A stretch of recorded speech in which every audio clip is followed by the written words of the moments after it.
How could inflation potentially impact student loans in the next couple years? There's some really big fears about inflation right now. It makes sense. If you look at the American Recovery Plan, that was $1.9 trillion all at once that was completely financed through the deficit.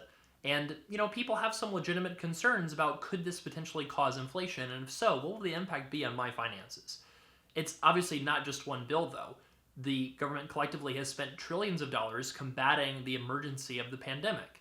And this has worked out so far really well in the sense that people have been supported, paychecks were able to continue, businesses didn't mass close down like they could have without this support. So far, things have worked out pretty well. But what could happen if there is some serious inflation that could basically just be blamed on us all being cooped up for more than a year and having all of the demand of everyone resume in the economy all at once? What would be the impact to your finances? What would be the impact on your student loans? So first, let's talk about the causes of inflation.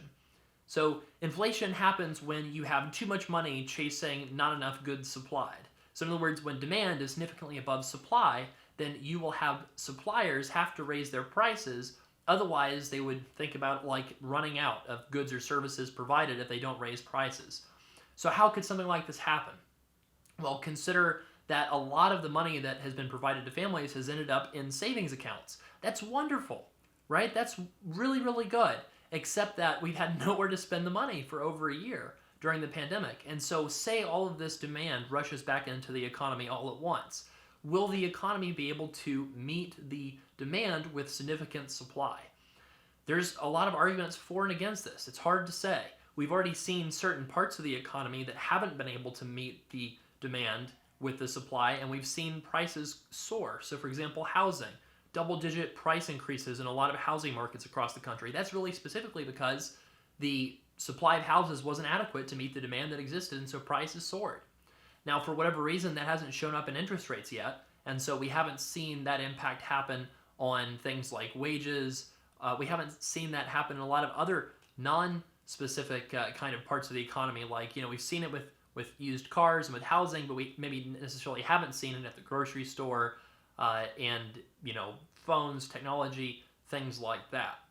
So that's what inflation is. Right now, inflation for the past several decades has been, a couple decades at least, has been quite low because of a lot of reasons. People talk about how technology drives down the cost of things. Technology is a resistant force to inflation. Maybe you could also argue demographics with a lot older population could also be a reason for lower interest rates as people demand more bonds to purchase for safety in their portfolios. So there's all kinds of debates about like whether or not there's going to be inflation. So I wanted to explain what it is, what can cause it, and now let's talk about what the impacts of inflation would be on your finances. So I want to talk about three specific impacts. I want to talk about the impact on borrowing in general. I want to talk about the impact on people who already owe debt, and I want to talk about the impact on student loans. So if you're talking about inflation's impact on borrowing in general, if you have inflation, people who lend money need to get more interest so that they don't lose money after the lending happens, right? So if you're lending out money at 2% or 3% and you have inflation that's higher than expected, suddenly you have to raise your interest rates to make up for the loss in purchasing power you're getting from lending out your money. So if I'm a lender, maybe instead of charging 2 or 3%, now I have to charge 4 or 5, maybe 6% to mitigate that impact of losing purchasing power with higher inflation than I expected. And that means that the costs of borrowing go up in the economy overall. My parents talk about having to borrow for mortgages at like 13% interest in the 80s. That's kind of unthinkable to a lot of us, where the vast majority of our payment would be going to interest instead of principal on a mortgage. One reason why the housing market's done so well is because interest rates have been quite low. So it would certainly have a big negative impact on borrowing for additional needs in the future. So really bad for people not in debt yet if you have inflation. Now let's talk about people that are already in debt. If you're already in debt, then inflation is fantastic. You love inflation. You want as much as possible because inflation lowers the value of the dollars that you owe. And so if you have a whole lot of student loans or mortgage debt or car debt or whatever, you're cheering on inflation probably because it degrades the value of the debt that you have in terms of what it is in real purchasing power terms. So debtors tend to always love inflation. Now, what about the impact on student loans? you can think about this in really different ways. You can say, what is the impact on variable interest rates, on fixed rates, and what's the impact on federal student loan interest rates?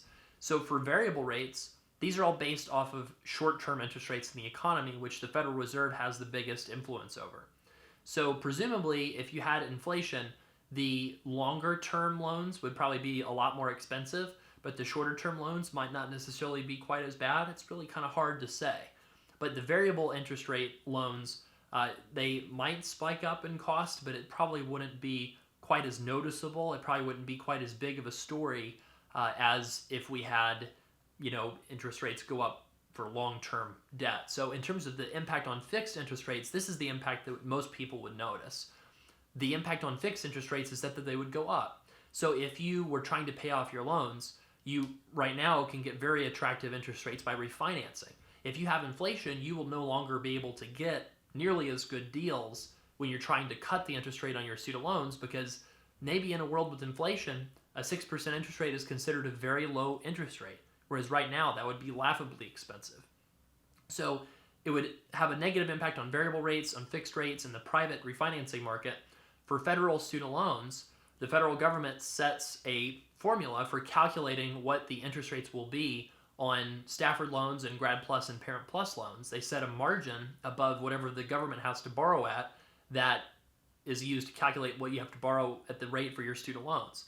So luckily for federal student loans, there's a maximum interest rate. You're never going to see double-digit interest rates on federal student loans because of the way this formula works. And that's a good thing, right? So as long as inflation stays somewhat stable, you're not going to really notice this formula too much. If you had really bad inflation, then it's kind of interesting that the federal government's borrowing costs for federal student loans could potentially, theoretically, be below the actual inflation level in a really bad scenario, just because of the way the formula works. So in general, if there was inflation but not terrible inflation, the cost for federal student loans would go up. If there was really bad inflation, the cost of federal loans would go up, but it wouldn't go higher than a certain cap, basically. As a student loan borrower, how can you prepare for bad inflation? So I think that there's two different paths you could be taking right now. You could be going for forgiveness, or you could be paying off your loans in full. So if you're paying off your loans in full, then you would need to consider refinancing right now if you're afraid of the cost of higher inflation. So the good news is some of the lenders on our site, studentloanplanner.com/refi, are doing really aggressive things. Like at the time I recorded this video, some of them were suspending interest to try to match the benefits of the federal interest subsidy. That's really unheard of. Others are just offering super low rates and really long terms that you can lock in. So if you're worried about rising inflation, then that would be a good response to it, is to lock in an even lower interest rate for as long of a term as possible to take advantage of that potential higher inflation by having a very low cost of debt. So if you're scared about inflation, you might consider looking at refinancing, even federal student loans right now. Our site's got links for that, just because you can lock in a low fixed rate, which wouldn't change if inflation went up, and you can potentially, because of how aggressive the market is right now, maybe even get some interest subsidy benefits that are similar to what the government's offering, depending on the partner that you apply with. Now, what if you're going for forgiveness? In the scenario where you're going for forgiveness under a student loan forgiveness program like PSLF or Pay-As-You-Earn or Revised Pay-As-You-Earn, the PSLF people probably wouldn't be too impacted because PSLF's over a relatively short amount of time, only 10 years. If you're pursuing forgiveness over 20 or 25 years, what might happen is that if you have inflation in your incomes, your payments will go up a lot faster than anticipated. So your payments would rise faster than you would think, and then you might end up, worst case scenario, paying off the whole debt before you actually get any forgiveness. So that's not a terrible scenario, because if that were to happen, imagine a world with 10% inflation. Well, if you have a 6% interest rate with a federal student loan, you're actually pretty happy about that, because 10% inflation is much worse than a 6% interest rate on a federal student loan. You could have saved even more money if you had refinanced in that case to a 3%, something like that, for 20 years. You'd have preferred to do that, but it's not something that is disastrous to you. You're still pretty well off financially.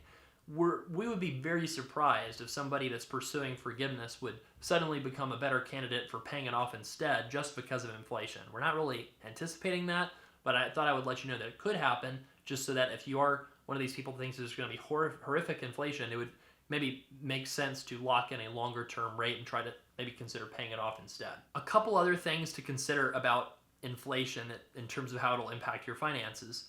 What about home buying? What about investing? So just a quick comment about this, because this probably could be a whole video in and of itself. But if there's really bad inflation, housing prices could continue to go up at a very fast rate. That doesn't mean that you should go buy a house. It also doesn't mean you should not buy a house. You should buy a house when you've decided that you want to stay in an area for at least 5 years, and your life is stable, your career is stable, and we tell people to try to find a house that's around 2 times your income or less as a household. And if you can find that, great. If you can't, it's telling you that the area you live in might be a little overpriced. And to buy a house might mean you're going to have to sacrifice a lot of other financial goals. So buying a house is very dependent on your life circumstances. It's not so dependent upon what's going on with inflation. In terms of investing, if you have bad inflation, the prices of bonds and stocks are probably going to fall by a fair amount. And if you're at the beginning of a lifetime of accumulation, of growing your investments, then you would cheer that on. You would be happy about that because it means you're going to be able to buy investments at a lower price, similarly to how our parents and grandparents were able to invest in stocks and bonds back in the 70s and 80s when interest rates were way higher and the prices paid for assets were lower as a result. So don't stress out about higher inflation.